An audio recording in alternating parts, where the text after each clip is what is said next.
80 اونٹ تمہیں ہدیہ دیتا ہوں، 80 کیملز یعنی 80 پراڈو، 80 رینج روور کا یہ میری طرف سے تمہیں ہدیہ ہے۔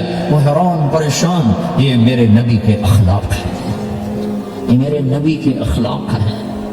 کانٹے بچھانے والی نے 4 دن آنا چھوڑ دیا، بیمار ہو گئی تھی، تو ہم نے کیا بات ہے، ہمارے راستے میں اب کانٹے کوئی نہیں ہے، کہا یہ وہ بیمار پڑی ہے جو کانٹے بچھاتے تھے، تو آپ اس کے گھر چلے گئے، ماں جی خیریت تو ہے، آپ ٹھیک تو ہیں؟ کہا بیٹا مجھے کلمہ پڑھا دے، بس تیرے اخلاق نے مجھے فتح کر لیا ہے۔ میرے بھائیوں یہ چیپٹر بھول چکے ہیں، بھول چکے ہیں، بھول چکے ہیں۔ جب تک یہ چیپٹر زندہ نہیں ہوگا زندگی اسلامی نہیں بنے گی، معاشرہ اسلامی نہیں بنے گا، اور آگے قوموں کے لیے اسلام کا دروازہ نہیں کھلے گا۔ ہمیں معاف کرنا آتا ہو، ہمیں گالی دینے والے کو دعا دینا آتا ہو، غیبت کرنے والے کی تعریف آتی ہو، اور غیبت کرنے سے، غیبت سننے سے اپنے آپ کو ایسے بچاؤ جیسے زہر سے بچاتے ہو، اسے آگ سے بچاتے ہو۔ ایک دوسرے کو نفرت کا بول نہ بولو، ورنہ ساری زندگی تباہ و برباد ہو جائے گی۔ میرے رب کی قسم، میرے نبی نے کہا ایک زبان کا بول انسان بولتا ہے وہ جہنم کی گہرائیوں میں گر جاتا ہے، اور ایک زبان کا بول انسان بولتا ہے وہ جنت کے درجات پر چڑھ جاتا ہے۔ یہ زبان بہت طاقتور چیز ہے، میں ہر بیان میں اس کو دہرا رہا ہوں کہ جتنا یہ عمل ختم ہو چکا ہے اتنا کوئی عمل بھی نہیں ختم ہوا ہے۔ اور ایک صحابی ہیں ابو دجانہ۔ کون ابو دجانہ؟ السابقون الاولون من المہاجرین والانصار، اس میں پہلی صف کے صحابہ۔ کون ابو دجانہ؟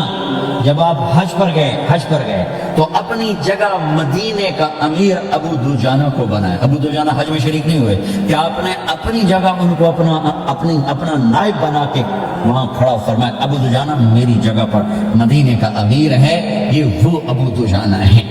کون ابو دجانہ؟ جو جنگ بدر سے لے کر آخری حج تک ہر سفر میں شریک ہیں، ہر سفر میں شریک ہیں۔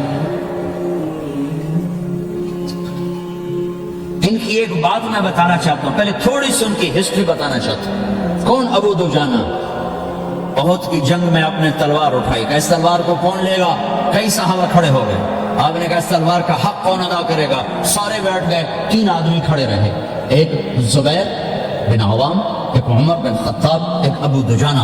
ان کا نام ہے سماق بن خرشنہ، سماق بن خرشنہ ان کا نام، ابو دجانہ سے مشہور ہے۔ تو آپ نے تلوار نہ عمر کو دی، نہ زبیر کو دی، ابو دجانہ کو دی۔ تو عمر رضی اللہ عنہ نے تو محسوس نہیں کیا، حضرت زبیر نے محسوس کیا کہ اس کو کیوں دی، مجھے کیوں نہیں دی؟ میں مہاجرین میں سے ہوں، میں پھوپھی کا بیٹا ہوں، میں اس سے دلیری میں کم نہیں ہوں۔ کہ حضرت زبیر کی دلیری کی جو دھک تھی، جدھر سلوار چلتے تھے کاٹتی چلی جاتی تھی، کہنے کہ میں دیکھوں گا یہ کیا کرتا ہے۔ تو ابو دجانہ کے پیچھے پیچھے زبیر ہو لیے، تو ابو دجانہ نے جو حملہ کیا تو 3000 کا لشکر تھا، اس کو چیر کے پار نکل کے، پورے لشکر کو کاٹ کے پار نکل کے، اور آگے عورتیں کھڑی تھیں جو مکے کے لشکر کو تیار کر رہی تھی۔ نحن بنات طارق نمشي على النمارق مشي القتى البوارق المسك في المخالق المسك في المفارق والضر في المخالق ان تقبلوا نعانق وتدبروا نفارق فراق غیر وامق۔ یہ گانا گا رہی تھی اور ان کو تیار کر رہی تھی۔ تو جب ابو دجانہ کی تلوار نظر آئی تو سب بھاگی، ہندا پکڑی گئی، تو آپ نے یوں اپنی تلوار ہندا کے سر پر رکھی، انہوں نے چیخ ماری، تلوار ہٹا لی۔ تو زبیر پیچھے پیچھے کہ کیا کیا؟ جنگ میں اگر کوئی عورت حصہ لے تو اسے مارنا جائز ہے، ویسے جائز نہیں ہے، عورت کو، بچے کو، بوڑھے کو ہاتھ لگانا جائز نہیں ہے۔ تو انہوں نے کہا تلوار کبھی چلائی؟ کہا میرے محبوب کی تلوار ہے، عورت کے خون سے رنگین کر کے اس کی شان میں گھٹانا چاہتا ہوں، یہ میرے نبی کی تلوار۔ پھر واپس ہوئے، پھر اٹیک کیا اور پھر مجمع کو چیر دیا۔ سامنے ایک آدمی آ رہا تھا ہاتھی کی طرح، اتنا لمبا موٹا تازہ، تو زبیر کہنے لگے میری جی میں آیا کبھی اس کی ٹکر ہونا، پھر میں دیکھوں ابو دجانہ کیا چیز ہے۔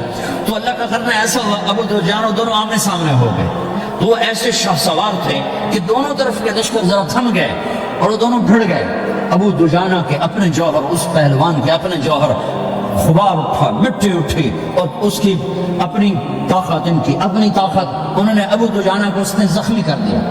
ابو دجانہ نے جو جوش میں آ کے ماری تلوار، اس کو لگی یہاں، تو اتنی طاقت سے لگی کہ اس کے نیچے اتر کر 2 ٹکڑوں میں تقسیم کر دی۔ کیوں ماری؟ تو ایک حصہ ادھر ہے، حصہ پھر یوں دیکھا اور اپنے چہرے سے لوہے کی ٹوپی اتاری، اما ترا انا ابو دجانہ، کیا دیکھ رہے ہو؟ میں ہوں ابو دجانہ، تلوار صحیح لی ہے میں نے، غلط نہیں لی. یہ ابو دجانہ ہے. اور جب شکست ہو گئی احد کی جنگ میں اور پھر 10-12 آدمی نے آپ کو گھیرے میں لیا ہوا تھا، ان میں ایک ابو بکر تھے، عمر تھے، علی تھے، طلحہ تھے، زبیر تھے، سعد بن ابی وقاص تھے، اور سہل بن حنیف تھے، عبادہ قتادہ بن نعمان تھے، اور ابو دجانہ تھے رضی اللہ تعالی عنہم. ان میں سے ایک ابو دجانہ بھی تھے. اور یمامہ کی جنگ میں ابو دجانہ شہید ہوئے. یمامہ کی جنگ میں شہید ہوئے. یہ ابو دجانہ کی تھوڑی سی سیرت آپ کے سامنے آئی ہے. اس کے بعد اب آپ ان کے قول کو سنیں تاکہ اس کا وزن آپ کے سامنے آئے. یہ بدر کے شریک ہیں. اللہ کے نبی نے کہا بدر کا صحابی جو مرضی کرے بخشا گیا. یہ صلح حدیبیہ کے شریک ہے. اللہ نے قرآن میں کہا لقد رضی اللہ، میں ان سے راضی ہو گیا. یہ صحابی ہیں. اللہ نے کہا قل لن وعد اللہ الحسنى، اے میرا نبی تیرے ہر صحابی کے لیے جنت کا وعدہ ہے. اور اب یہ کیا کہتے ہیں؟ یہ کیا کہتے ہیں لوگوں؟ ان ارجع عملی عند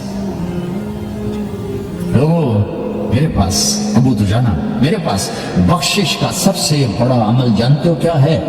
بدر نہیں، احد نہیں، حدیبیہ نہیں، خندق نہیں، خیبر نہیں، فتح مکہ نہیں، آخری حج نہیں. کیا ہے؟ کیا ہے لوگوں؟ ان ارجع عملی عندی، میرے پاس آخرت میں بخشش کا سب سے بڑا عمل بس ایک ہے کہ ما آذیت احدا باللسان، میں نے اپنی زبان سے کبھی کسی کو دکھ نہیں پہنچایا. ولا اجد فی قلبی غلا لاحد، اور میرے دل میں کسی کے لیے بغض کوئی نہیں ہے، بس یہ میری بخشش کا عمل ہے. تو بھائیو، نبی کے اخلاق میں 2 چیزیں لے لو. ایک زبان سے کسی کو دکھ نہ دو، ایک دل میں کسی کا بغض نہ رکھو.